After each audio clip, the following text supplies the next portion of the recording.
Have you ever wondered what it truly felt like to fall asleep inside a medieval castle? Not the fairy tale version, with roaring fires and velvet blankets, but the real, bone-chilling reality, where you could see your own breath even indoors. Let's get one thing straight. Medieval castles were cold. Not grab another blanket cold. I mean see your breath in your own bedroom cold. They were stone fortresses built for war. Not cozy homes built for comfort. There was no central heating, no radiators, no fluffy duvets with goose feathers, just walls of stone, and the endless echo of wind howling through cracks like ghosts whispering through corridors. So, how did they survive? How did people manage to sleep through those icy nights without turning into human icicles? That's the mystery we're about to uncover. When you imagine medieval life, you might picture warm candlelight, laughter in great halls, nobles in fur-lined robes sipping spiced wine. But behind those romantic scenes was a brutal truth. Most castles were freezing, colder than many forests in winter. Why? Because castles were made of stone, strong enough to resist fire and siege, but terrible at keeping heat. Stone absorbs cold like a sponge. Once it freezes, it stays frozen. For hours, sometimes days. Even if you lit a fire, the warmth died the moment the flames did. Imagine yourself there. 10-foot thick stone walls, small windows, no carpets, no insulation. Just the echo of your own footsteps on icy floors. The layout didn't help either. Great halls were vast and open, bedchambers perched in tall towers where winds blew hardest.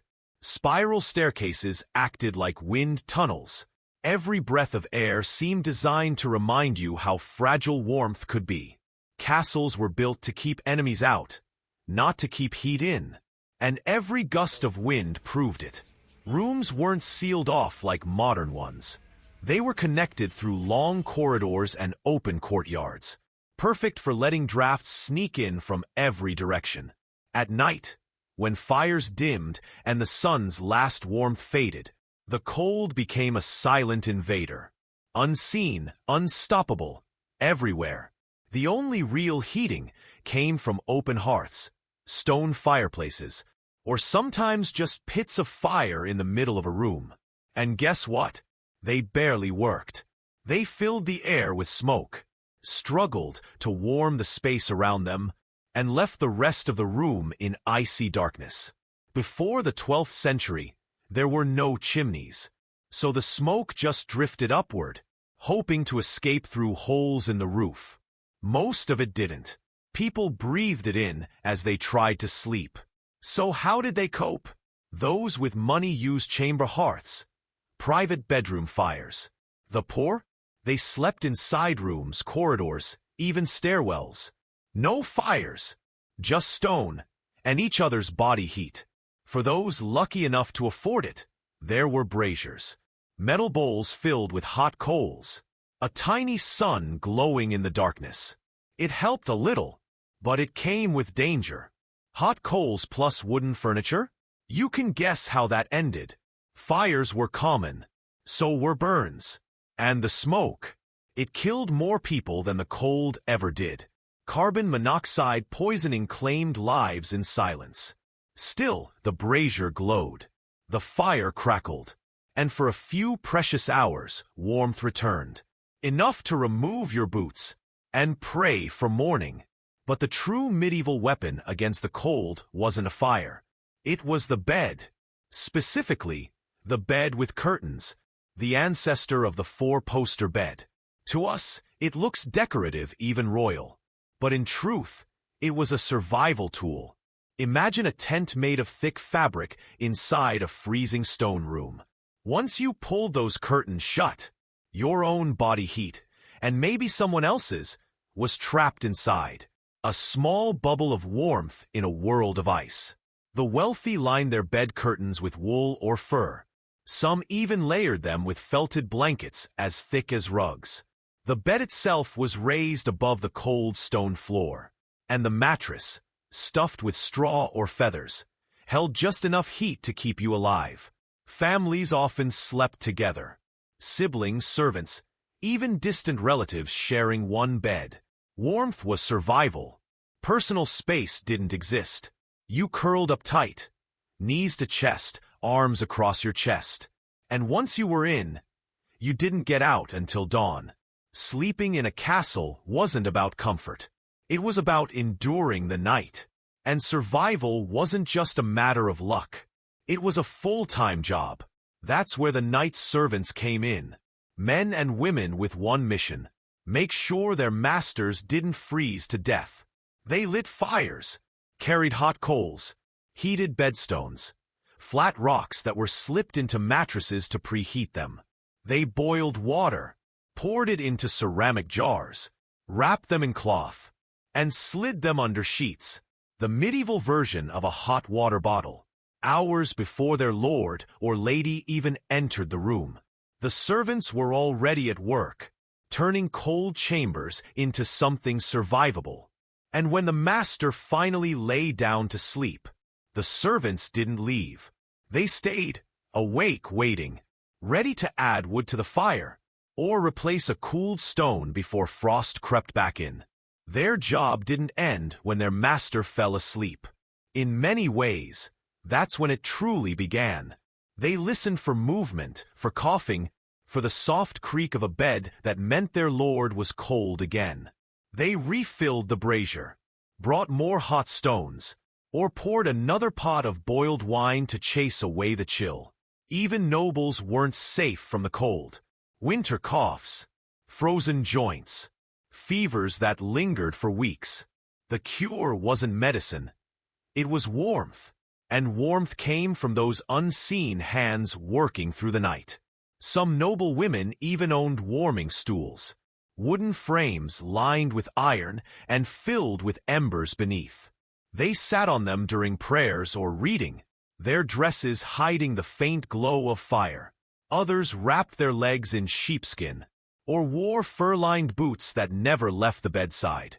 Comfort was a luxury, and every degree of warmth came from someone else's labor.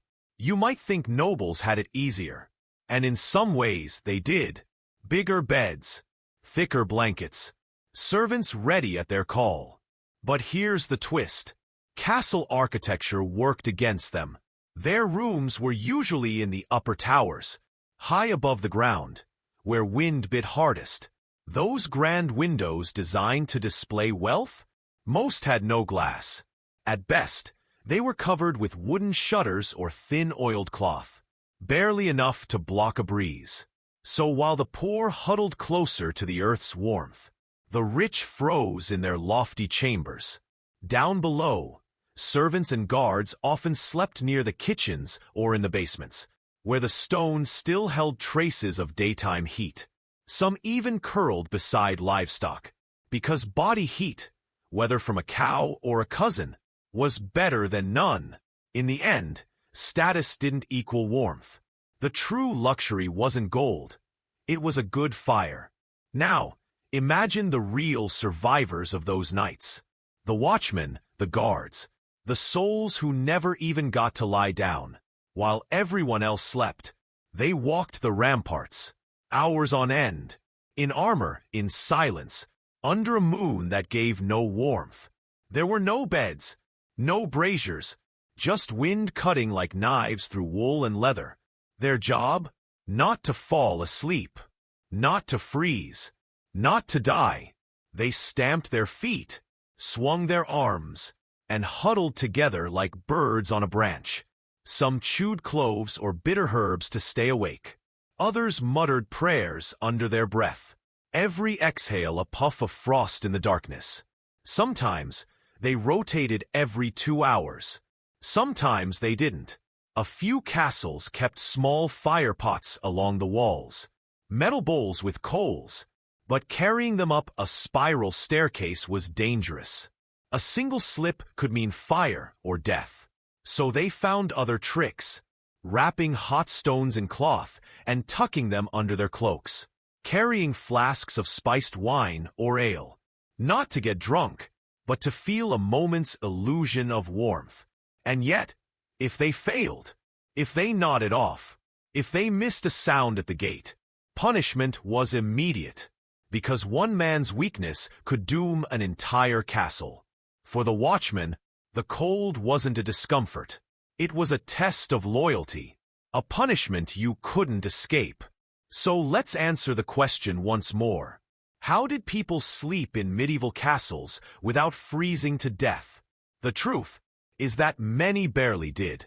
They slept in layers, in silence, in dread of the cold that seeped through every stone. They built fires that smoked, carried rocks that burned, pulled curtains tight around their beds, and prayed that the frost would wait until morning. They relied on servants for warmth, on animals for heat, on one another to survive the night. And still, some never woke up. Winter deaths were common. A fever, a chill, a weak heart. In a stone fortress, that was a death sentence. And yet, they endured. Because that's what humans do. We adapt. We learn. We pass down our tricks of survival. Generation after generation. One frozen night at a time. So next time you pull a blanket over your shoulders, or turn up the thermostat, remember them. Somewhere in the past, someone was trying to sleep on cold stone, with smoke in their lungs, and frost on their breath, and they made it through, not because they were warm, but because they were determined.